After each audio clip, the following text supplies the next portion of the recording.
Okay, Angie, we're going to go ahead and go to you to the general session legislation preparation, and you have less than minus an hour. Great, thank you. Good afternoon, board members. Angie Stallings, Deputy Superintendent of Policy, and I'm actually going to turn the time over to Jeff as he's going to share this month's policy request. Great, thank you. Jeff Van Holten, Policy Advisor for the board. For this month, we have one statutory or policy-related request you see up there on the screen, the Utah School Safety Collaborative, or the USSC. For those who are unaware, there has been a school safety collaborative that's been meeting since about 2018. I might be a little incorrect on that date. We've had several board members that have served on this collaborative, and the collaborative is a group of stakeholders, the board being one of those stakeholders. So you also have UNI is present, DHHS, public DPS, Department of Public Safety, and so on. So all of the stakeholders really centered around the touch points that they have with school safety. What does not exist in code currently is that collaborative itself. This is all kind of everyone on good faith meeting together every so often to discuss the issues of school safety, pursuing anything in terms of recommendations to the board or to the legislature and so on.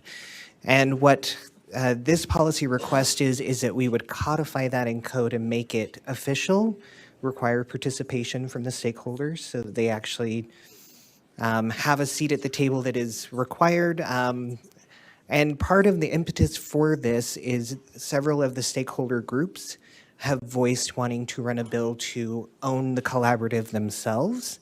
And we wanted to make sure that because this is school safety, that the state board is the one in the driver's seat and facilitating this group versus others, so that we can make sure that as all these touch points for school safety are coordinated, that we're still driving the efforts.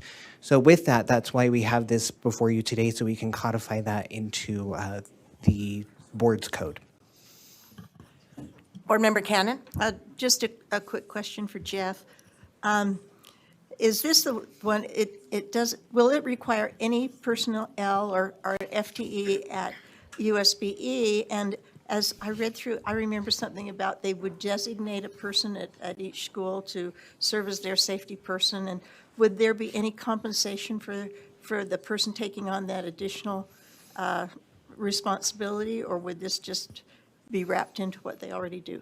My understanding is it would be wrapped into what is already being done, because that is, we've been running it and facilitating it for the last 4 years already. But I will phone a friend if that is incorrect. That is correct. Okay, so we will absorb the cost.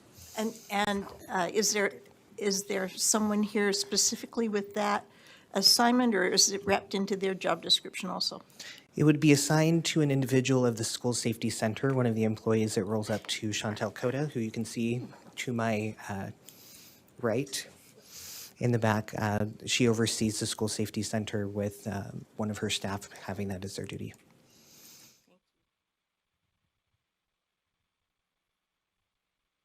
I would be seeking a motion.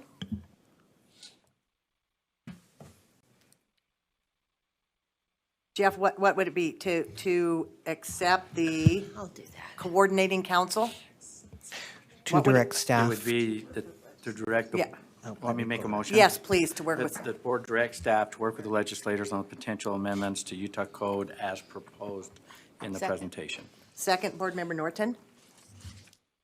Any more discussion, Board Member Moss? Just a question, I'm sorry, I read this, but I forgot. Will there be interaction between the collaborative and this board members in terms of sort of seeing where it's going and whether we want to weigh in on any decisions that are being made? What's the mechanism? Where does that kind of fit in? Sure.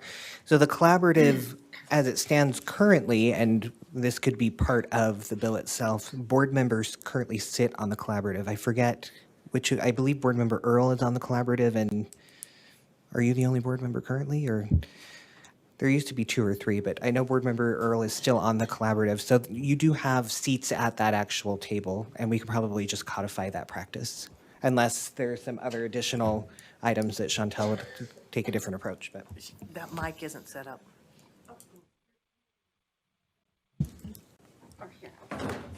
Board Member Hart, do you have another question also? Yes, I do. Go ahead, and then we Why- can answer both. Why was it, what was the need for the school climate survey data in order to support this? Why was that added? I'm just curious. It says what data needs to be collected to support this potential legislation? Go ahead, please introduce yourself. Oh, no, you've turned it off. Okay. Hi, Chantel Coda, Coordinator of Safe and Healthy Schools here at USBE. Because that is something that's already being used, and it's something that is assigned to the School Safety Center. And so it made sense that that would be something that we would look at with the collaborative and make sure that we're making decisions and looking at evidence-based practices using that data source. So I don't know that, it's just part of something that we already do, so we thought it would be a good idea to infuse it into that conversation because it is so aligned to the School Safety Center. I have another question. Yeah, but there was another question by Okay. Board Member Moss, but keep your light on. Yeah, but you asked the question, it wasn't answered. Did you was there more? Okay, because he said if there's more. Board Member Hart? There's someone from every school or every LEA on this already? May I respond? I know, exactly. Yeah, okay.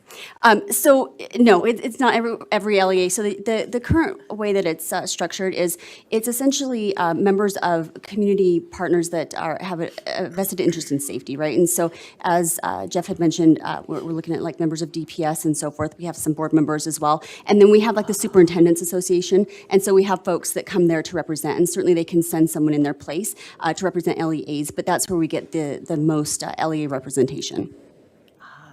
Thank you. Thank you. Board Member Earl? I was just going to mention, I mean, there's law enforcement on there too. I felt like it's been a very informative group as far as most effective prevention things going on currently. At least when I've attended, that's what it's been, so anyways. Thank you, Board Member Earl. Okay, so the motion before the board is that the board directs staff to work with legislators on the potential amendments to Utah Code as proposed. Seeing no hands, all in favor?